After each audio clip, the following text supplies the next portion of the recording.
Halo teman-teman, kali ini kita lanjutkan mereview manga Catenaccio dari chapter 6 sampai chapter 15. Kita langsung saja, kita flashback sebelum Araki dijemput oleh Daira. Dia sedang menelpon Daira mengirimkan permainan Olivero FC musim terakhir. Tapi Araki tidak melihat Raffaello dan Bruno Marsi yang baru saja join.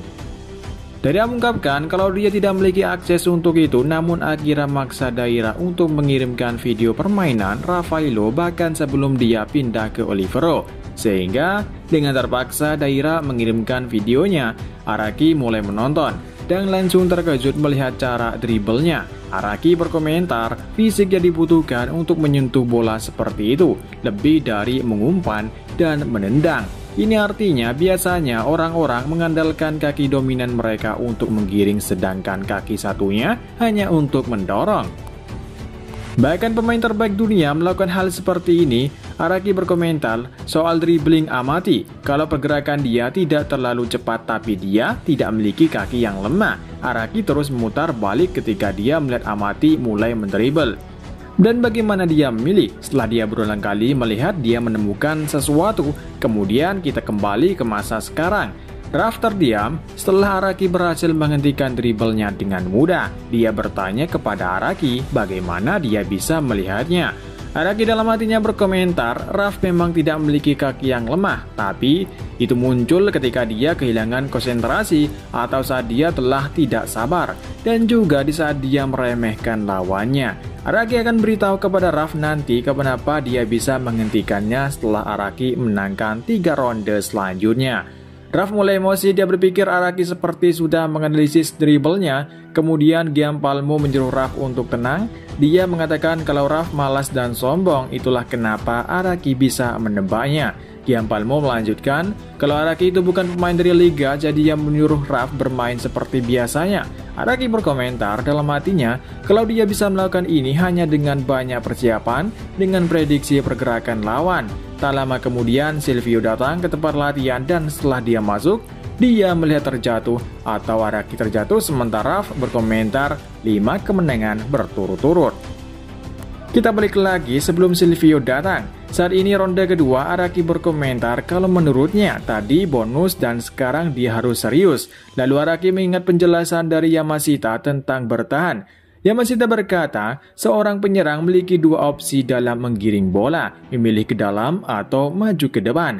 Jika dia memilih opsi memotong ke dalam, mereka akan langsung menendang tapi tidak cara menendang dari depan. Tidak masalah meskipun penyerang membawa terus ke depan, yang terpenting tidak melewati pemain bertahan. Kita lihat, Raf bergerak ke depan namun Araki kalah cepat sehingga Raf bisa melewati Araki dan mencetak gol. Giampalmo berkomentar itu sudah cukup. Araki berpikir dilihat di video kalau Raf tidak cepat, tapi setelah bertanding langsung dengan Raf memiliki akselerasi yang tidak normal dan kita lihat Raf mencetak gol lagi. Giampalmo berkomentar bahwa langkah pertama atau akselerasi pertamanya yang bisa melewati Araki. Dia melanjutkan kalau Raf bukan tipe pemain yang mengandalkan kecepatan, dia adalah pemain yang merusak timing musuh. Di saat Giampalmo berbicara, dia langsung berhenti melihat Araki yang tersenyum. Sementara Raf mengakui kalau Araki sangat berkonsentrasi. Sedangkan Araki berkomentar dalam hatinya kalau dia harus bisa membaca atau memprediksi pergerakan Raf selanjutnya. Dia harus mempertajam inderanya. Namun, lagi-lagi Araki tertipu dan Raf mencetak gol yang ketiga. Kemudian Silvio datang, Giampalmo mengatakan kalau pasti menyesal memilih Araki karena bermain buruk. Silvio mengatakan dia sudah tahu itu, kalau dia buruk tapi dia adalah center back yang alami. Kita flashback, di saat Araki bermain sepak bola bersama Uemoto. Araki tampak masih bersemangat untuk berlatih lagi sementara Uemoto sudah kelelahan. Di saat itu Araki mendaftar sekolah sepak bola tapi ditolak, tapi Araki masih berlatih keras. Uemoto berkomentar kalau Araki aneh, padahal sudah ditolak tapi masih tetap berlatih. Araki berkata dalam hatinya, kalau dia bukan anak yang berbakat seperti lainnya, tapi dia masih bekerja lebih keras. Araki tampak menangis. Lalu kita kembali ke masa sekarang. Raf tampak lelah, dia berkata kepada Araki untuk berhenti sekarang apalagi bermain di jam sekarang. Apalagi Raf tidak yakin Araki akan menghentikannya lagi. Raf mulai berbicara, dia seorang yang berbakat jadi dia dipromosikan ke tim senior dari U19 dengan cepat. Tapi dia kesal kenapa Araki bisa langsung masuk ke Liga Serie A. Tapi Raf terkejut melihat Araki tidak peduli dengan omongannya, dan kita lihat Araki berhasil mencuri bola dari Raf. Raf makin kesal karena tadi dia tidak mendengar apa yang dia berbicara, dan ditambah lagi Araki mencuri bola darinya. Araki berkomentar kalau apa yang dibicarakan Raf tidak ada hubungannya dengan pertandingan ini, jadi Araki tidak peduli. Silvio tertawa kecil sedangkan Giampalmo bertepuk tangan memuji Araki karena dia telah berhasil mencuri bola dari Raf 2 kali. Tapi menurutnya tetap saja Araki berhasil melakukan ini karena Raf kehilangan fokusnya. Araki berkomentar dia melakukan apa saja yang dia bisa. Dia datang ke sini bukan karena mengejar kemungkinan yang tipis. Bahkan meskipun 99% kemungkinan dia kalah, Araki akan tetap berjuang keras sampai mendapatkan 1% itu. Silvio berkata, siapa yang mengajari kau bertahan, sampah? Menurut Silvio, Araki tidak menggunakan senjata terbaiknya. Giampalmo ikut berkomentar kalau Araki itu buruk dalam tekniknya. Silvio melanjutkan, ketika berbicara soal back, itu adalah posisi yang dimainkan oleh pemain veteran yang berumur 30 tahun lebih. Fisik tidak berpengaruh, tapi berasal dari pikiran. Jika berbicara soal defense, selama Araki tidak salah mengambil keputusan, Araki bisa menang dengan level yang bisa digapai melalui kerja keras.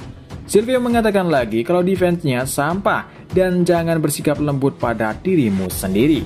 Araki terkejut kalau menurut Silvio bersikap lembut. Silvio melanjutkan soal orang yang bersikap lembut pertama lari dari dunia kecil.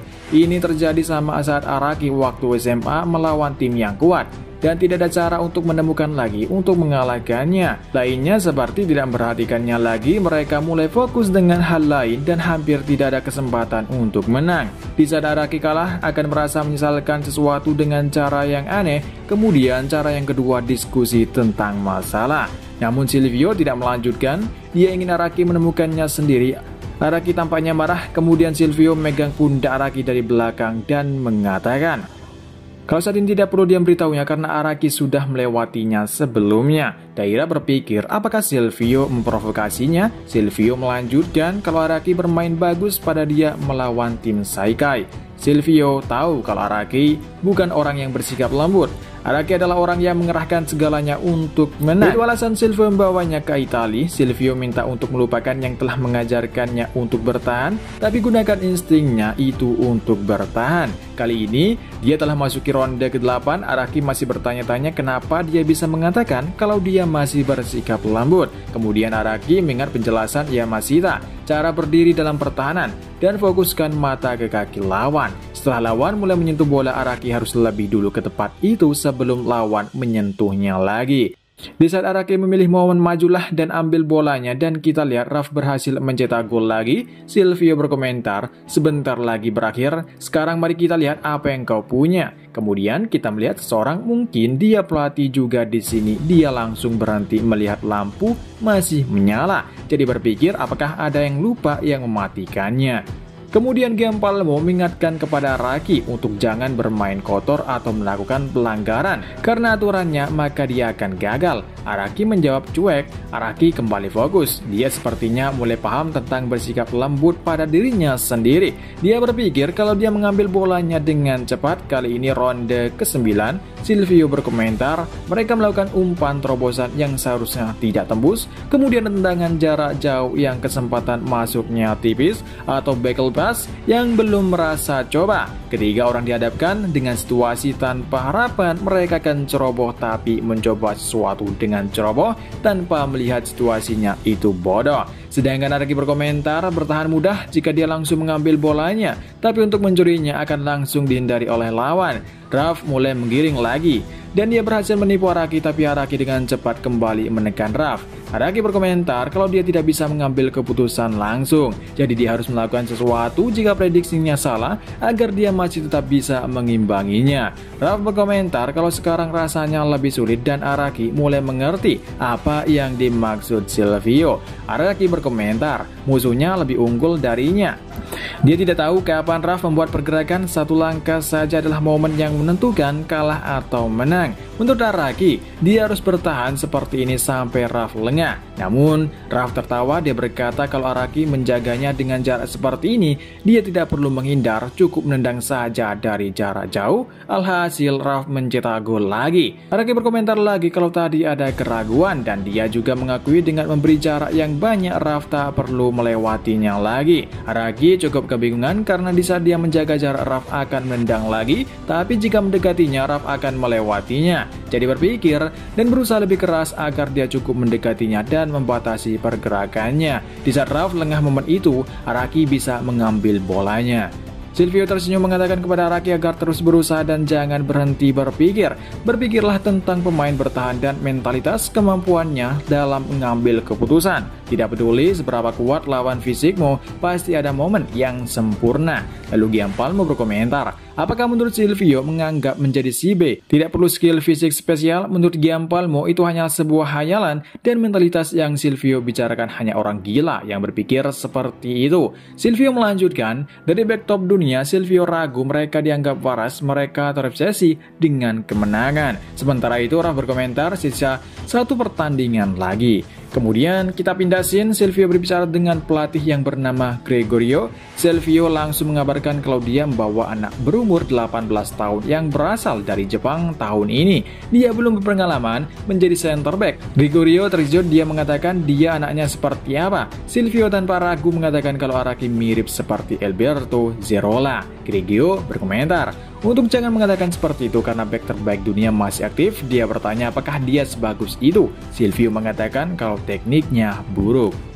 Kita kembali ke Araki. Araki tanpa khawatir, dia berpikir harus mengubah strategi defense-nya yang dia latih di Jepang. Dia harus segera melakukan sesuatu karena ini ronde terakhir. Kemudian lagi seperti ada sebuah pedang yang hampir menyentuh lehernya. Araki tersenyum kalau menurutnya ada harapan kecil. Dia harus membebaskan lawannya dan menjaga jarak yang cukup agar lawannya tidak bisa melewatinya. Satu kesalahan saja maka akan kalah. Kita lihat Raf semakin kesulitan untuk mencari celah dari Araki. Dia berpikir tinggal sedikit lagi. Silvio tersenyum lebar berkomentar, akhirnya Araki menunjukkan apa yang dia punya. Araki benar-benar menekan Raf sampai dia tidak memiliki kesempatan sedikit pun untuk melewatinya. Dan secara bersamaan, Gregorio melihat momen ini dan dia sekilas melihat Alberto Zerola. Lalu Raf memaksakan diri untuk masuk dan ini adalah kesempatan Araki untuk menang. Di saat Raf berpikir dia akan kalah duel kali ini, tiba-tiba kaki Araki terpeleset. Silvio berkomentar, sayang sekali. Sedangkan Araki berkata, dia tidak bisa mengimbangi improve skillnya yang dia kembangkan. Sehingga Raf tersenyum lebar, dia sendiri membawa bola. Namun dia tidak langsung menendangnya, justru dia masih memotong ke dalam. Sehingga dengan momen itu, Araki masih sempat kembali dan berdiri menyusul Raf. Lalu dia berhasil menggagalkan tendangan Raf. Araki berkomentar kalau Raf takut bolanya tidak masuk, oleh karena itu dia masih memotong ke dalam. Giampalmo bertanya-tanya kenapa Araki menunggu ini sampai ronde 10. Giampalmo berpikir keras apakah Araki sengaja menunggu momen ini di ronde 10.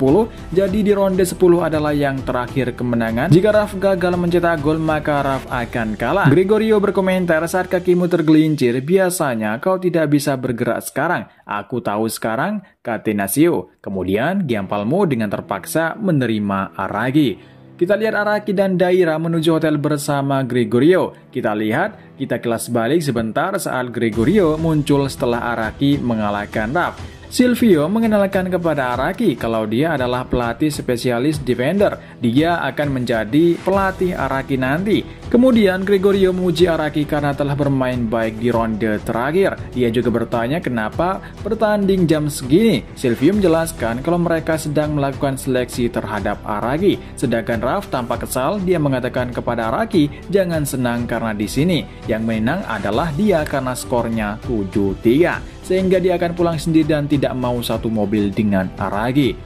Sementara itu Gianpalmo tampak menyendiri di depan gawang. Silvio bertanya ada apa dengannya, dan ternyata masih tidak menerima Araki meskipun dia mengakui kalau Araki menang 3 ronde yang tidak sesuai prediksinya. Tapi dia yakin Araki tetap akan gagal karena dia bukan siapa-siapa yang secara tiba-tiba masuk ke klub Italia. Silvio berkomentar wajar Gianpalmo mengatakan seperti itu karena dia bukan spesialis defender, jadi dia tidak bisa terlalu mendalam tentang seorang bek. Lalu Silvio muji Gianpalmo karena dia Olivero dipromosikan ke Liga Serie A. Tapi ini tidak membuat Gianpalmo senang. Silvio menyuruh Gianpalmo untuk beritahu pasti ada berita buruk. Jadi masalahnya ada banyak pemain yang cedera, sedangkan Dewan Direksi tidak mau mengeluarkan uang transfer di musim dingin ini.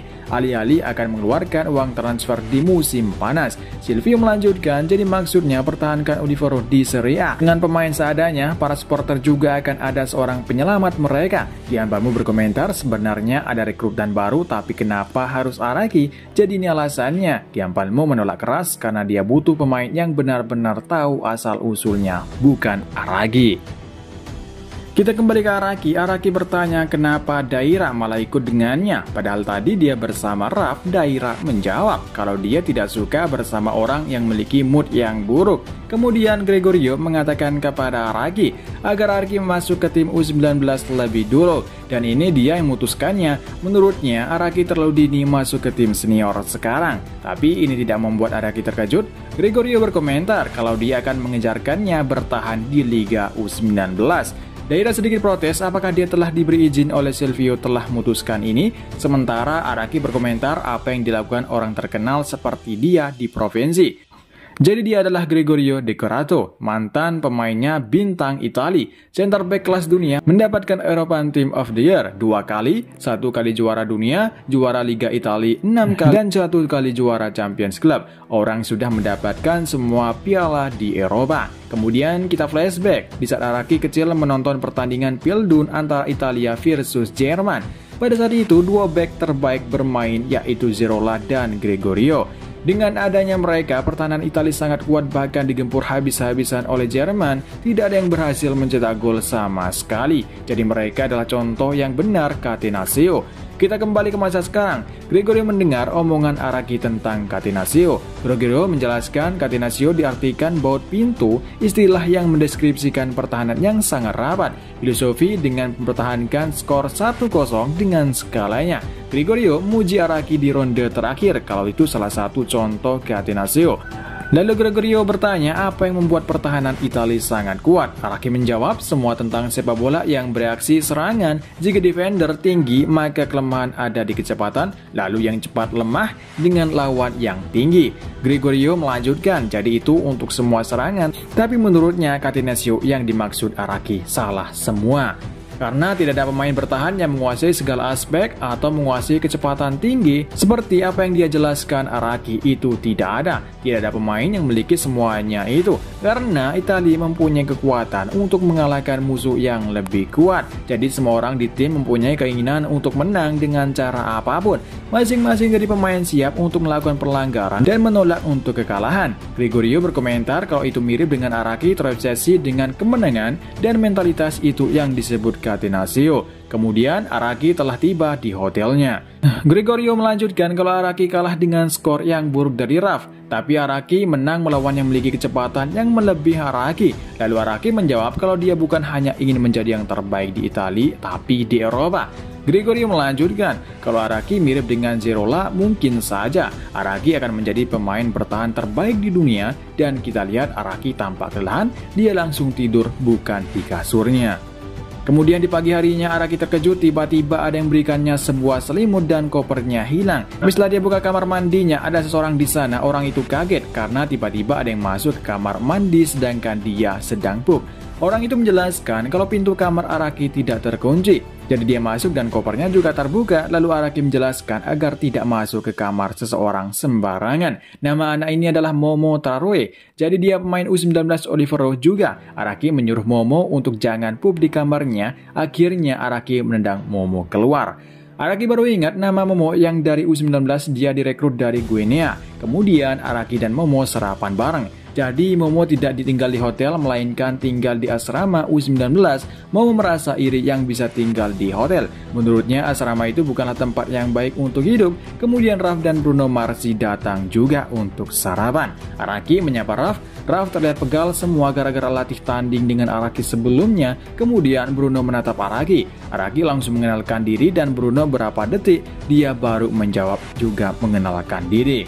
Momo menjelaskan kalau Bruno memanglah spesial. Dia pemain bintang Olivero, dia seumuran Araki 18 tahun, tapi dia sudah ada di tim senior. Bahkan dia bermain di Serie A dan dia satu-satunya yang dipromosikan ke tim senior. Dan sampai di sini dulu untuk reviewnya. Kita lanjutkan di video selanjutnya segera dan sampai ketemu lagi di review manga Catenaccio chapter berikutnya.